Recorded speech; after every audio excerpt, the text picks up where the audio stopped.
नहीं नहीं ये काम मत कीजिए। लेकिन ये नेता स्वयं जूता लेकर के प्रधानमंत्री की तस्वीर को जूते लगा रहे थे। ये सब देखा। पालघर में जो कुछ हुआ सबने देखा।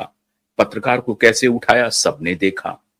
दिशा और सुशांत के साथ क्या क्या हुआ ये पूरी दुनिया ने देखा। कोविड के दौरान क्या हुआ ये दुनिया ने देखा। अभी देवेंद्र फडणवीस देवाहाउ कह रहे हैं कि जो सड़कें बनी है आप जाइए हाथ लगाइए और बस आपका तालकोर सहित आपके बाहर आ जाएगा। सड़कें पूरी टूटी हुई, हजारों करोड़ का घोटाला हो गया। कहानी ये चल रही थी कि 74,000 करोड़ पर कुंडली मार करके ये ठाकरे परिवार पिछले 27-28 वर्षों से बैठा हुआ था। अब इनकी सत्ता गई, इनकी कुंडली भी खत्म, राजनीतिक जमीन पूरी तरह से ध्वस्त। महाराष्ट्र के अन्य हिस्सों में तो राजनीतिक जमीन इनकी खत्म हो गई थी विधानसभा चुनाव में ही। फिर विधानसभा चुनाव के बाद जो नगर परिषद के चुनाव आए, 288 सीटों पर चुनाव हुए और उसमें से 232 सीटों पर महायुति की तूती बोलने लगी।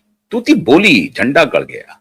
और उसके बाद जो सबसे चिर प्रतीक्षित चुनाव था वो था ये 29 महानगर पालिका का चुनाव और उसमें भी खासतौर से मुंबई का चुनाव। मतलब मैं बार बार आपको कह रहा था कि आखिरी दुर्ग के ढहने का इंतजार है और आखिरी दुर्ग ढह गया। अब क्या खबर आ रही है? खबर आ रही है कि 65 और 6 71।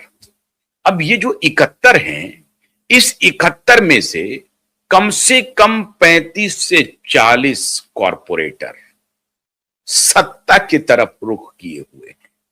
जीत के तो आ गए हैं, लेकिन इंतजार अब उनको इसका है कि कब देवा भाऊ से उनकी मुलाकात हो, कब वो पाला बदले और इनकी संख्या में इजाफा कर। एब्सोल्यूट मेजॉरिटी में है, 89 सीट है भारतीय जनता पार्टी को, 29 सीट है किनको? एकनाथ शिंदे की शिवसेना को। एब्सोल्यूट मेजॉरिटी में यह गठबंधन है, उन्हें किसी की जरूरत नहीं है। लेकिन ऐसी परिस्थिति में वो साथ छोड़ते हैं जब उनको लगता है कि अब भविष्य कहीं नहीं है, दूर दूर तक नहीं है।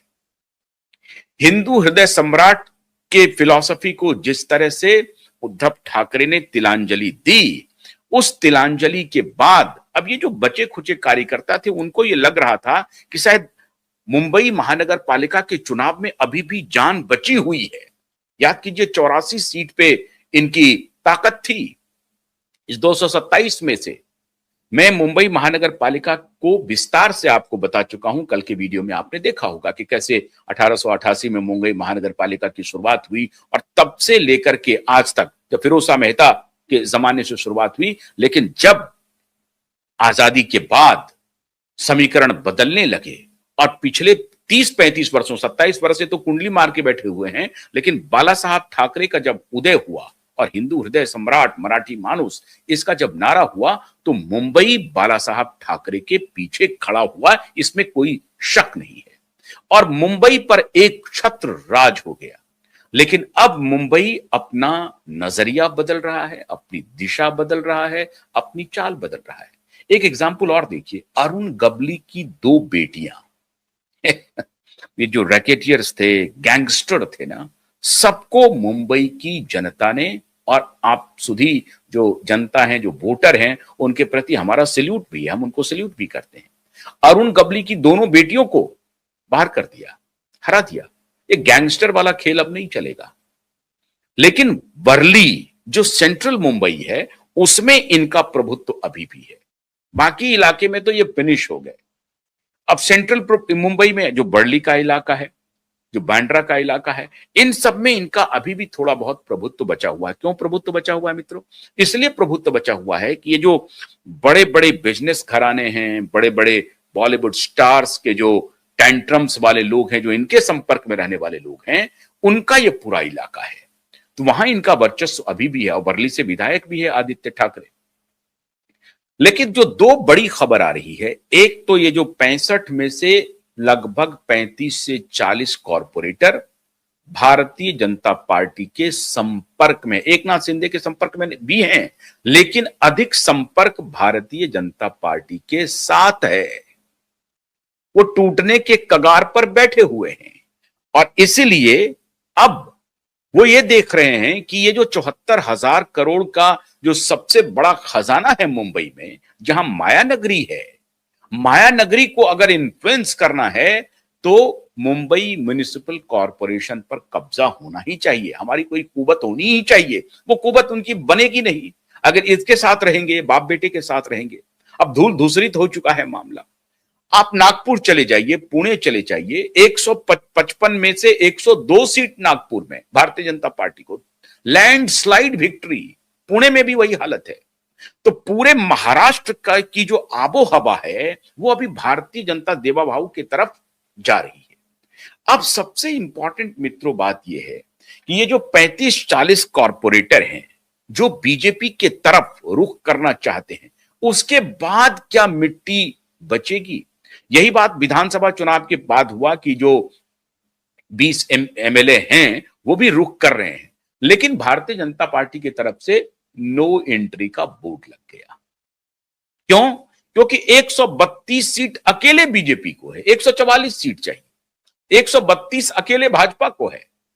और कहा कि नहीं, हम आगे नहीं करेंगे। तो वो एकनाथ शिंदे जी के पास गए, उन्होंने भी कहा कि नो एंट्री का बोर्ड है हमारे पास।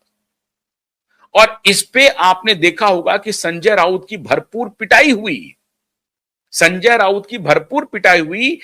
शिवसेना उद्धव के कार्यकर्ताओं ने बंद करके पीटा कि तुम्हारे अनर्गल बयान की वजह से हमको जनता ढूंढ रही है, वर्कर ढूंढ रही है। हिंदुओं के खिलाफ बयान मत दो, सनातनियों के खिलाफ बयानबाजी बंद करो, वरना लोग हमें पीटेंगे। तो वो अपने अपने को पिटाई से बचाने के लिए संजय राउत को ही पीट दिया। और संजय राउत की फिर बाद में खबर आई कि नहीं नहीं नहीं, वो पीटा नहीं था, कमरे में बंद कर दिया था। सच्ची बात यह है कि पीट करके उनको बाथरूम में बंद किया गया। इतने नाराज थे शिवसेना उद्धव के कार्यकर्ता।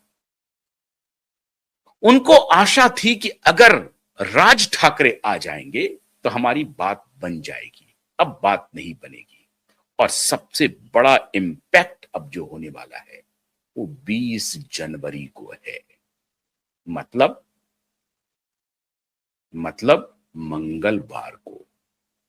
मंगलवार को आपको मंगल जानकारी मैं दूंगा। क्यों? जस्टिस सारंग कोतवाल के कोर्ट में आ चुका है मामला। मैं अभी अपने वकीलों से बात कर रहा था, वो कह रहे थे कि इसका जो इंपैक्ट है इस चुनाव का वो क्या होने वाला है। तो उन्होंने कहा कि साहब, इस चुनाव का इंपैक्ट सबसे ज्यादा अब ये होने वाला है कि ये शैलेंद्र नगरकर कहेगा कि माई बाप मुझे बचा लीजिए, मैं अब इस ठाकरे के साथ नहीं रहना चाहता। सचिन वाजे जो अभी जेल में है, वो अब कहना चाहता है कि मैं गवर्नमेंट अप्रूवर बनने के लिए तैयार। ये खबर आ रही है।